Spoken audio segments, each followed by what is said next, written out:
Hare Nama Hare Nama Eva Kevalam Kalo Nasteva Nasteva Nasteva Gatiranyata.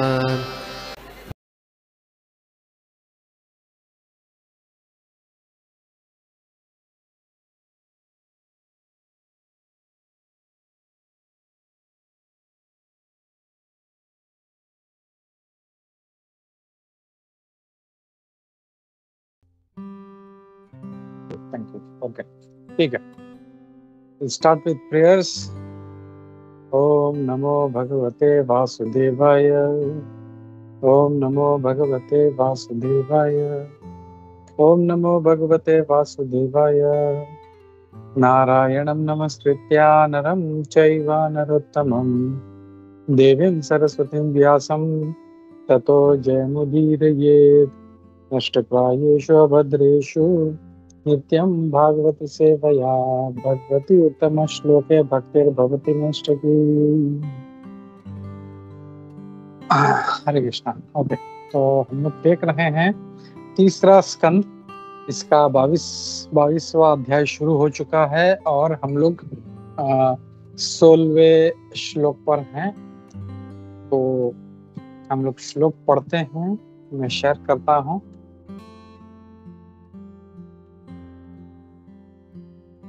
मैं श्लोक पढ़ता हूँ. कामः स भूयान् नरदेवते अस्याः. कामः स भूयान् नरदेवते अस्याः. पुत्र्या समाम्नाय विधौ प्रतितः. पुत्र्या समाम्नाय विधौ प्रतितः. क एव ते तनयां नाद्रियेत. क एव ते तनयां नाद्रियेत. स्वयेव कान्त्या शपितं क्षिपतिम् इव श्रियम्. स्वयेव कान्त्या क्षिपतिम् इव श्रियम्. काम स भूयान् नरदेवते अस्याः. पुत्र्या समाम्नाय विधौ प्रतितः. क एव ते तनयां नाद्रियेत. स्वयेव कान्त्या क्षिपतिम् इव श्रियम्. इसका अनुवाद और तात्पर्य श्रील प्रभुपाद द्वारा. श्रील प्रभुपाद की जय. Let your daughter's desire for marriage, which is recognized in Vedic scriptures, be fulfilled. Who would not accept her hand? She is so beautiful that by her bodily luster alone, she excels the beauty of her ornaments. अब यहाँ पे क्या कह रहे हैं आज के श्लोक में कि आपकी बेटी का जो विवाह करने की इच्छा है वो उसे पूरा होने दीजिए. जो वैदिक शास्त्रों के अनुसार है वो पूरा करना चाहिए. और कौन होगा ऐसा जो उनका हाथ जो है उनका नहीं चाहेगा वो विवाह में. और उनका जो शरीर की कांति है वो ही इतनी चमक वाली है कि उनके सारे शरीर में जो आभूषण है उनकी कांति भी फीकी पड़ जाती है. तो हम यहाँ पे आज के श्लोक में देख रहे हैं कि अब जैसे हमने देखा था पिछले श्लोक में करदम ऋषि जो है वो बोलना शुरू कर रहे हैं. तो उन्होंने कल क्या बोला था कि मैं विवाह करना चाहता हूँ और वो सब रीजन बताते क्यों उनका विवाह नहीं हुआ है और ना ही उन्होंने किसी को वचन दिया है. तो इसीलिए हमारा जो विवाह है वो वैदिक शास्त्र के हिसाब से हम लोग इसको कर सकते हैं. तो उन्होंने कंडीशन बताया था कि मैं विवाह करना चाहता हूँ. एक तो जिनका विवाह नहीं हुआ है उनका, इसलिए मैं कर सकता हूँ. और उन्होंने किसी को वचन भी नहीं दिया. तो ये बोलते हैं. और आज के इसमें बोल रहे हैं कि आपकी बेटी की इच्छा, जो विवाह की इच्छा है वो पूरी होने दीजिए जो वैदिक शास्त्रों के हिसाब से है. और फिर उनकी सराहना कर रहे हैं देवावती कि वो कितनी सुंदर है, कौन नहीं चाहेगा. मतलब और उनका शरीर का कांति मतलब शिवस हम लोग देख सकते हैं कि वो कितनी उनका जो जैसे टीवी में ऐड दिखाते अपनी क्या बोलते हैं अपने चेहरे की चमक को बढ़ाइए, आर्टिफिशियल क्रीम लगाते हैं, पता नहीं क्या क्या। और यहाँ पे वी कैन सी देवा होती naturally she was so much glowing. इतना उनका जो सिर्फ चेहरा नहीं, उनका पूरा बॉडी लस्टर जो था इतना चमकदार था कि उनके शरीर पे जो भी आभूषण थे, उनके सोने के हो या हीरे जवाहरात के, वो मतलब सो शाइनिंग, कितना शाइन होता है उसमें, वो भी जो था फीका पड़ा। तो हम लोग तात्पर्य पढ़ते हैं, तात्पर्य श्री प्रभुपाद द्वारा, श्री प्रभुपाद की जय। कुछ लाइन पढ़ते हैं और फिर हम लोग इसको चर्चा करते हैं, समझने का प्रयास करते हैं। Kardam Muni wanted to marry Devavati in recognized manner of marriage prescribed in scriptures। तो करदम मुनि जी उनसे विवाह करना चाहते थे शास्त्रों के हिसाब से, जो भी शास्त्रों में दिया गया है उसके हिसाब से विवाह करना। और जैसे शास्त्र में कहा गया है, सबसे उत्तम तरीका है कि लड़के को अपने घर बुला के बेटी का हाथ जो है उनके हाथ में दिया जाता है और उसके साथ में चैरिटी दान दिया जाता है, डाउरी, जैसे बहुत सारे आभूषण, गोल्ड है, फर्नीचर है, घर का जो सारा सामान है। हम लोग देखते हैं आजकल के शादी में यही हो रहा है। तो इस प्रकार का जो विवाह है वो आज भी जो हायर क्लास हिंदूज हैं उनमें आज भी ये प्रचलित है और इसको शास्त्र में भी इसका वर्णन किया गया है। To give a daughter in charity, बेटी को दान में देना, जो एक लायक वर हो, सन इन लॉ, जो दामाद है उसको देना, ये सबसे पुण्य का कार्य बताया गया है किसी गृहस्थ के।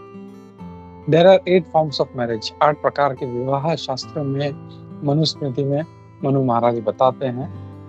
और इसमें से but only one process of marriage, जो ब्राह्म या राजसिक विवाह है, ये अभी प्रचलित है। मतलब 8 तरह के विवाह हैं। और अदर काइंड्स ऑफ मैरिज, जो दूसरे अलग अलग विवाह है, by love, by exchange of garlands, by kidnapping, ये अब कलयुग में इसको प्रतिबंधित किया गया। तो काफी बड़ा तात्पर्य है, तो हम लोग आगे चर्चा करते हुए इसको समझने का प्रयास करते हैं। हम लोग नमो विष्णुपादाय कृष्ण प्रेष्ठाय भूतले श्रीमते भक्ति वेदांत स्वामी इति नामिने, नमस्ते सारस्वती देवी गौरवाणी प्रचारिणे, निर्विशेष शून्यवादी पाश्चात्य देश तारिणे। जय श्री कृष्ण चैतन्य प्रभु नित्यानंद, श्री अद्वैत गदाधर श्रीवासादि गौर भक्त वृंद। हरे कृष्ण कृष्ण कृष्ण हरे हरे राम राम राम। नाना शास्त्र विचारणैक निपुणो षड्धर्म संस्थापको लोकानां हितकारिणो त्रिभुवन मन्यो शरण्याकरो, श्री राधा कृष्ण पदारविंद भजनामदेन मत्तालिको, वंदे रूप सनातन व्रजगो श्री जीव गोपाल। सर्वस्य चाहं हृदि सन्निविष्टो मत्तः स्मृतिर्ज्ञानम् अपोहनं च, वेदैश्च सर्वैर्हानि वेद्यो वेदान्तकृत वेद विदेव चाहं। मुखं करोति वाचालं पंगुं लङ्घयते गिरिं, यत्कृपातमहं वन्दे श्री गुरुदेवतारिणं परमानन्दं श्री चैतन्य ईश्वरम्।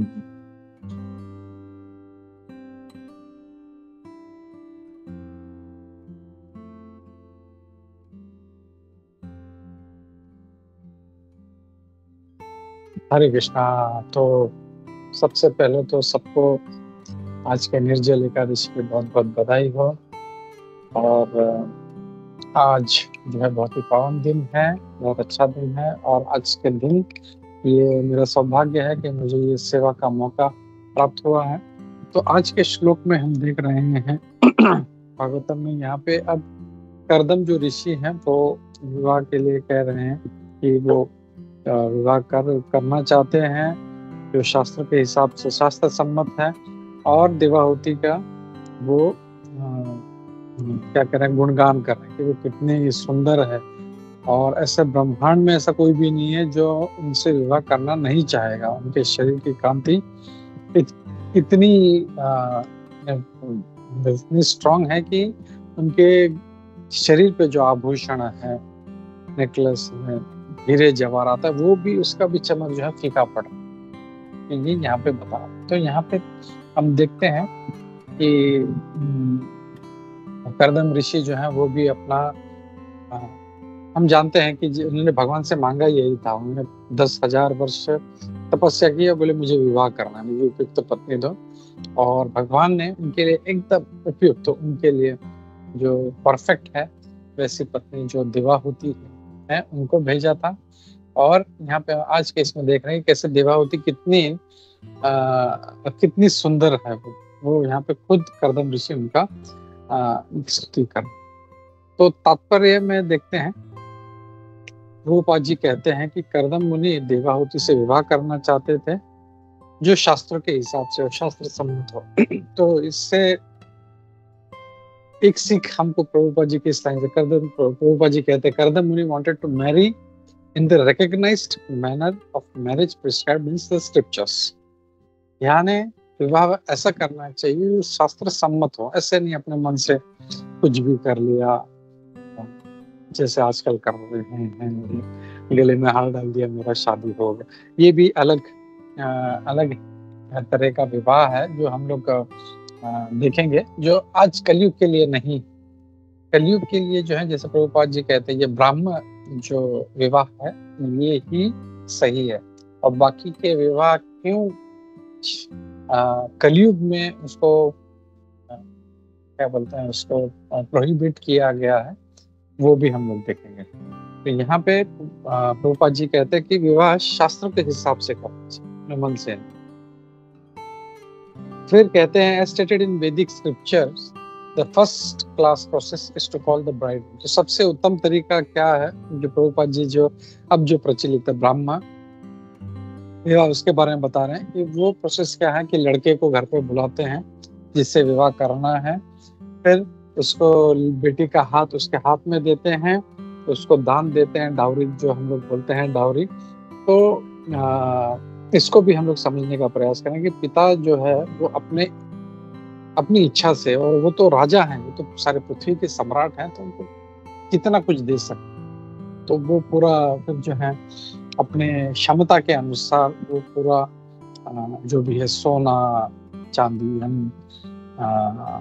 ये सब जो आभूषण है वो उनको भर भर के उस लड़के को देना। और सारा न सिर्फ सोना चांदी लेकिन घर में जो भी लगता है फर्नीचर है या जो भी किचन का सामग्री है, हम लोग आज भी देखते हैं कि बहुत से शादियों में जो है लड़की वाले जो है लड़कों को ये सब देते हैं, उनके मतलब फर्नीचर रखा होता है, बेड रखा होता है, कबर्ड है, किचन का सामान है, फ्रिज है, माइक्रोवेव है, ये सब चीज जो भी लगता है वो सब जो है वो देते हैं। तो ये जो डाउरी चीज है ये कोई ऐसा चीज नहीं है कि तो जैसे बोलते हैं ना कि आज के नहीं डाउरी जो गलत है।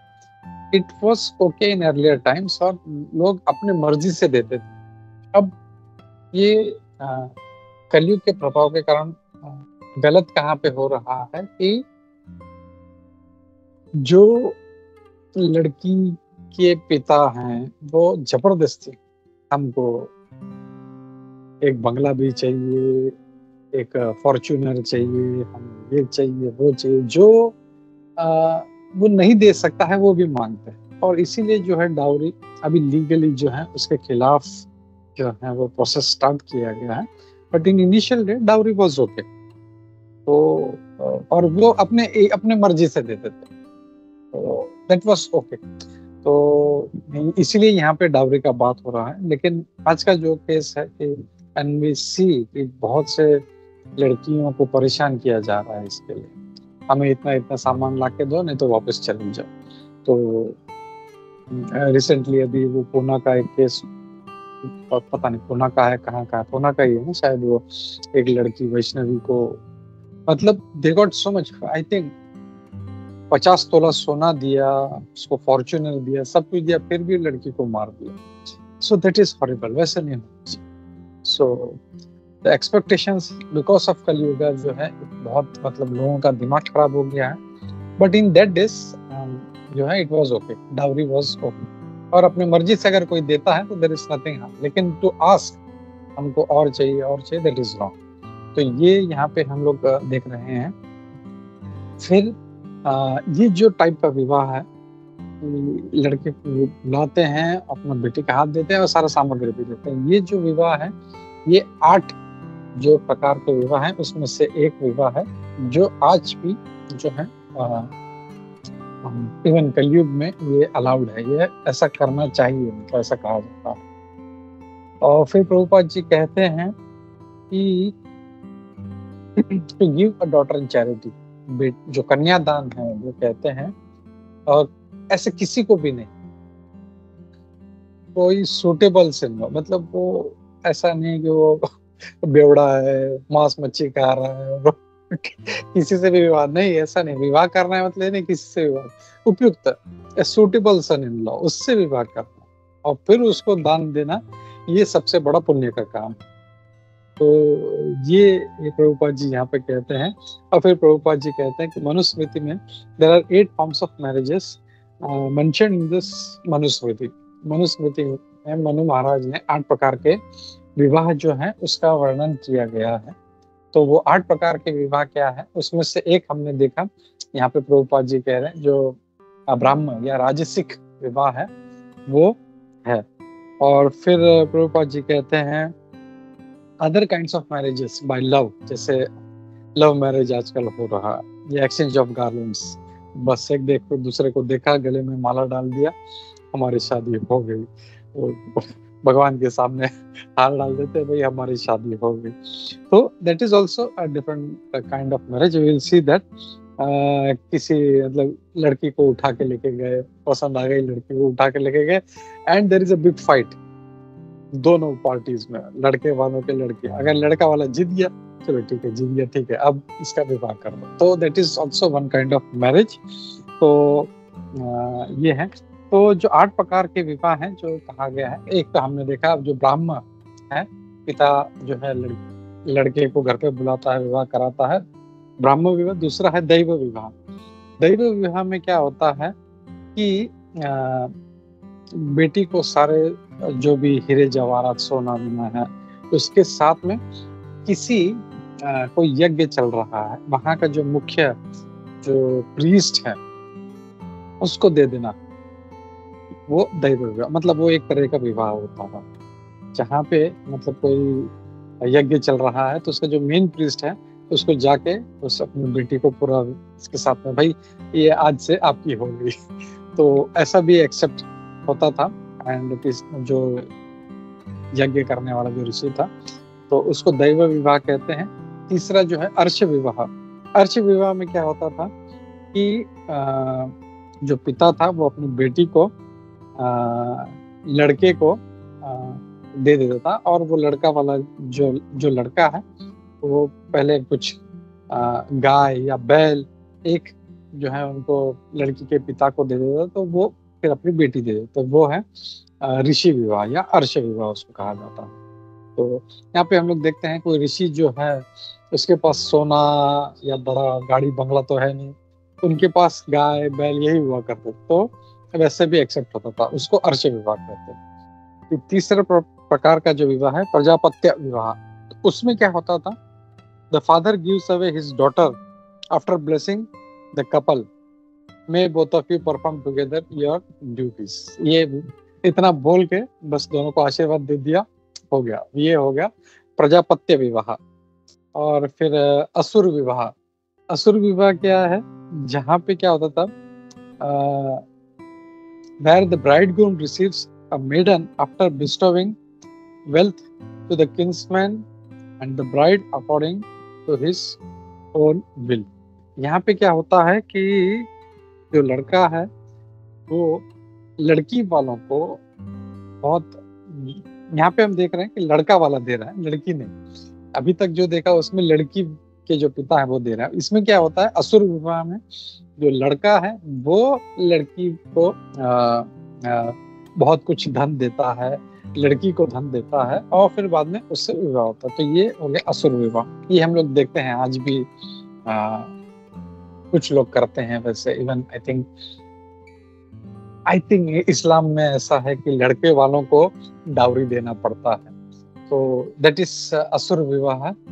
फिर गंधर्व विवाह। गंधर्व विवाह में क्या होता है कि लड़का लड़की आपस में एक दूसरे से प्यार में पड़ते हैं, दे यूनाइट, तो वो विवाह हो गया। तो वैसे भी विवाह होते थे पहले जमाने में, लेकिन आज ये जो है ये अलाउड नहीं है।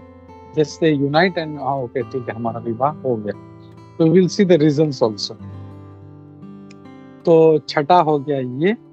फिर सातवां हो गया राक्षस विवाह। राक्षस विवाह में क्या होता है कि जबरदस्ती लड़की को उठा के ले जाते हैं और उसको भगा ले जाते हैं, बोलते हैं ये हमारा विवाह हो गया करके, और उसमें बीच में दोनों पार्टी से बहुत फाइट होता है। तो इसका भी एग्जाम्पल हम सबको पता है, will see all the examples also. और फिर बाद में आठवां जो आखिरी जो है पैशाच विवाह। पैशाच विवाह में क्या होता है, लड़का जो है वो चोरी से या किसी धोखे से लड़की को सेड्यूस करके, जब वो सो रही है या वो नशे में है या वो मेंटली इम्बैलेंस्ड है या हैंडीकैप है, उसको सेड्यूस करके उससे उसको यूनाइट करता है उसके साथ में, तो वो भी एक प्रकार का, लेकिन वो है पैशाचू। इफ वी सी ये आठों में से अब सिर्फ एक ही है भाई, इज्जत से वो लड़के को बुलाओ, लड़की को हाथ में दो और जो है उसको सारा जो सोना धन संपत्ति सब है उसको जो भी है वो दे के उसको भेज। अब उसका एग्जाम्पल तो हम देख रहे हैं, जैसे करदम मुनि का एग्जाम्पल, करदम मुनि और देवाहुति का एग्जाम्पल है। फिर some of them I am not able to connect, अगर मैं मतलब आप लोगों से भी, जैसे दैव विवाह। दैव विवाह में क्या होता है कि वो किसी यज्ञ में जाके वो लड़के को सारा आभूषण से वो बेटी जो है अपना दे देता है। I don't remember any example. आपको अगर किसी को याद आता है कोई ऐसा example from the shastras, you can speak out. मुझे तो कोई याद नहीं आया। यज्ञ चल रहा है, वो पिता आता है बेटी के साथ में और भाई ये बेटी आपकी हो गई करके। I don't remember, if you remember any please let me know. ठीक है, सेकंड है ऋषि विवाह या अर्श विवाह, जहाँ पे गाय या बैल प्राप्त करके पिता अपनी बेटी को दे देता है। इसका भी मुझे कोई एग्जाम्पल नहीं ध्यान में आ रहा। प्रजापत्य विवाह में वो सिर्फ आशीर्वाद दे देते कि may you perform your duties together, बस आशीर्वाद दे देते हैं, उनका विवाह होगा प्रजापत्य विवाह। फिर जो है असुर विवाह है। असुर विवाह में क्या होता है कि लड़का जो है वो लड़की को देता है, दहेज देता है, अदर वे राउंड। तो उसका उदाहरण हम लोग आजकल देखते हैं, वैसा हो रहा है। फिर गंधर्व विवाह। गंधर्व विवाह में दे यूनाइट टुगेदर, एक दूसरे से प्यार में पड़ गए, दे यूनाइट, उनका विवाह। तो that was also allowed in earlier days. आज के जमाने में ये नहीं कर सकते हम लोग। तो ऐसा एग्जाम्पल, डज एनीबॉडी रिमेम्बर? ये है एग्जाम्पल शास्त्रों में गंधर्व विवाह।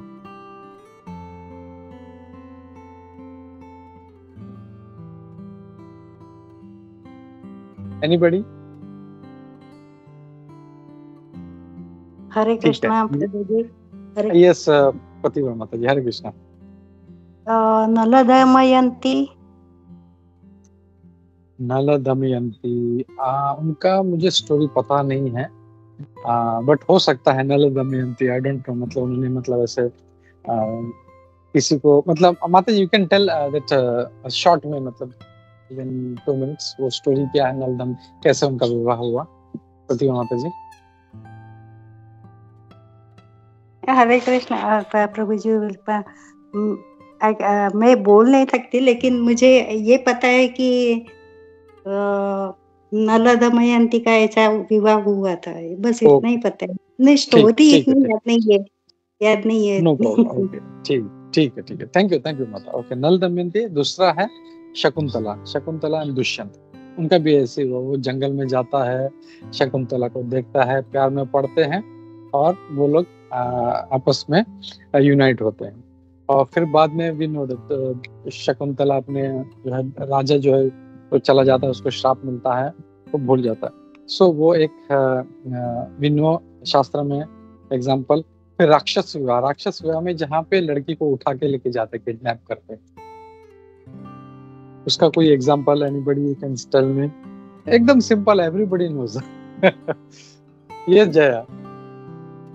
प्रभु जी रावण? नहीं, रावण आप बोल सकते हैं, वो तो उठा यस वी कैन से, वो तो जबरदस्ती फोर्सिबली या किडनैप करके ले जाता था वो लड़कियों को। और नरकासुर में वो 16,000 जो थी कन्याओं को जबरदस्ती उठा के लेके आया था। Anybody else? और एक फेमस, वेरी फेमस एग्जांपल है रुक्मिणी स्वयंवर भी ऐसा ही हुआ ना। Yes, correct. रुक्मिणी जो भगवान कृष्ण जो उठा के लेके थे। और वो बोल रहा था, I was not able to hear anybody.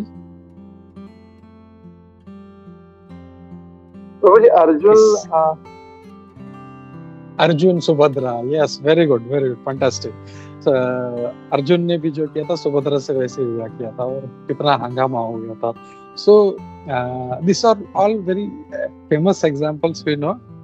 और ऐसे पहले हुआ करता था। भगवान कृष्ण रुक्मिणी जी ने पत्र लिखा था कि मुझे यहाँ से ले जाओ, नहीं तो मैं आत्महत्या कर लूंगी। तो वो फिर भगवान आए और फिर कैसे वहां से वो देवी के मंदिर से उनको उठाया और ले गए। और कितना फाइट हुआ बड़ा, रुक्मी और भगवान कृष्ण तो अकेले थे, वो सबको तो नो दैट। फिर अर्जुन और सुभद्रा जी को भी ऐसे ही अर्जुन, मतलब कृष्णा का प्लान था ये, लेकिन बलराम वाज वेरी एंग्री, तो ही गॉट वेरी एंग्री। फिर ऐसा है। और फिर प्रभुपाद जी इसमें उदाहरण देते हैं, और एक परपट में कृष्णा के जो ग्रैंडसन थे वो क्या नाम है, दुर्योधन की बेटी को जो थी लक्ष्मणा, उसको उसके साथ ऐसा करते हैं, उसको उठा के ले जाते हैं और उसके साथ विवाह करते हैं। तो ये सब एग्जांपल्स हैं। अब विल सी कि why only one is prevalent and why others are not. तो प्रभुपाद जी अगर स्पिरिचुअली देखें तो बोलते हैं कि एक्चुअली बाकी जब जो थे तो दे आर नॉट क्वालिफाइड, ना ही वैसे क्षत्रिय रह गए हैं। वैसे कि अब कोई लड़का नहीं बोल सकता मैं क्षत्रिय हूँ, मैं लड़की को उठा के लेके जाऊंगा और शादी करूंगा, नहीं। He is not a qualified Kshatriya, आप है ना। उसके पास बड़ा किंगडम है, वो किसी छोटे से भाड़े के फ्लैट में रहता होगा खुद वो, तो दैट वाज नॉट, वो कोई क्षत्रिय नहीं बोल सकता। Kshatriya means he need to have kingdom, उसका बड़ा राज्य होना चाहिए, फिर बाद में उसके बाद सैन्य होना चाहिए, अस्त्र शस्त्र होने चाहिए। So that is Kshatriya. So because of that qualifications बाकी सब जो है विवाह को मना किया गया। फिर बाद में जो गंधर्व विवाह है वो भी आज के जमाने में नहीं हो सकता, जस्ट लड़का लड़की को देखा एंड आजकल यही हो रहा है, दे यूनाइट और फिर दूसरे ही दिन वो बोलता है अरे भाई तू कौन है, वो बोलते तू कौन है, वो अपने अपने रास्ते। So even that is not valid. और बाकी सब जो है बिकॉज ऑफ मेन चीज ऑफ क्वालिफिकेशन एंड ये सब चीजों की वजह से मना किया। तो सबसे बेस्ट है अभी जो ब्राह्मण विवाह जो है उससे उसके हिसाब से विवाह करना चाहिए। तो ये सब जो 8 प्रकार के विवाह हैं उसमें से प्रभुपाद जी हम लोग को सिखाते हैं कि इस तात्पर्य में कि ये विवाह है। और प्रभुपाद जी कहते such marriages were current in bygone ages but at the present moment they are impossible because the strict principles of kshatriya life have practically been abolished। सब जो प्रिंसिपल्स है वो सब ये हो चुका है, सब खराब हो चुका है, तो नहीं कर सकते।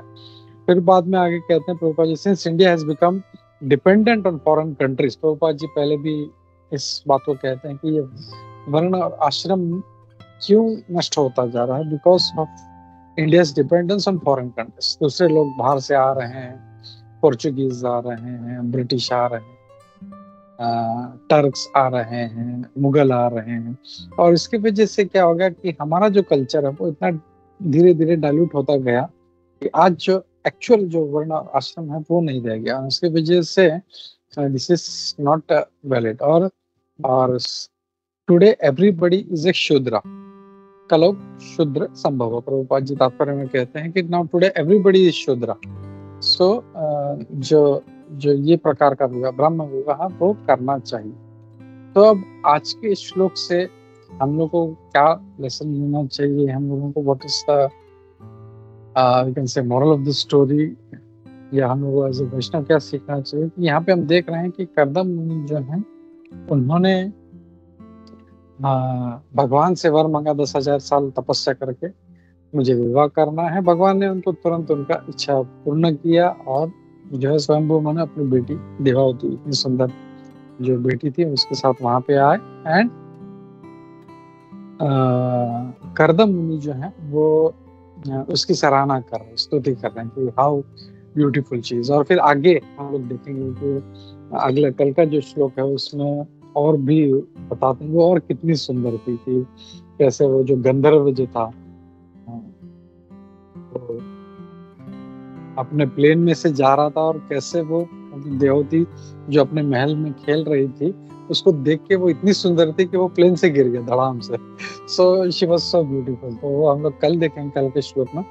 तो ये सब जो प्रिंसिपल्स हैं शास्त्रों के हम लोग देख सकते हैं कि उसको फॉलो करना। यहाँ पे प्रभुपाद जी भी कहते हैं वी हैव टू फॉलो, जो भी मतलब अपने मन घड़त कुछ नहीं करना चाहिए। लोग आजकल करते हैं, ऐसा करते हैं, नहीं ठीक है मुझे तो ऐसा नहीं जमता, हम लोग ये ऐसा करते हैं। नहीं, everything should be as per the shastra sir, as per the scriptures. वो हिसाब से अगर हम लोग करते हैं तो we are on the right path. नहीं, if we try to manipulate, उसको कॉम्प्रोमाइज करते हैं या थोड़ा इधर उधर करते हैं तो there we are at risk, हम लोग रिस्क पे। तो वैसे नहीं करना चाहिए, जो भी शास्त्र में दिया गया है उसको फॉलो करना चाहिए और इसके हिसाब से भले ही वो चाहे सिर्फ विवाह क्यों ना हो वो भी इवन एज पर शास्त्र करना चाहिए। तो जितने हमारे जो प्रिंसिपल्स हैं शास्त्रों में दिए गए हैं, कैसे हम लोगों को रहन सहन कैसा होना चाहिए, खान पान कैसा, फिर व्रत जो है तपस्या, उसका शास्त्रों में कि व्रत और तपस्या करनी चाहिए। जैसे आज इतना पावन दिवस है, निर्जला एकादशी है, तो एकादशी करना चाहिए, हम लोगों को व्रत करना चाहिए, भगवान का ध्यान करना चाहिए, तपस्या करना चाहिए। So all this things are mention. और जहाँ पे हम लोग कॉम्प्रोमाइज करेंगे या जाने दो छोड़ो आज मूड नहीं है या कोई दूसरा काम है, तो then we are hampering our spiritual life. तो हम खतरे में डाल ही रहे हैं, इवन मटेरियल लाइफ जो है इट्स इन डेंजर हमारा। क्यों?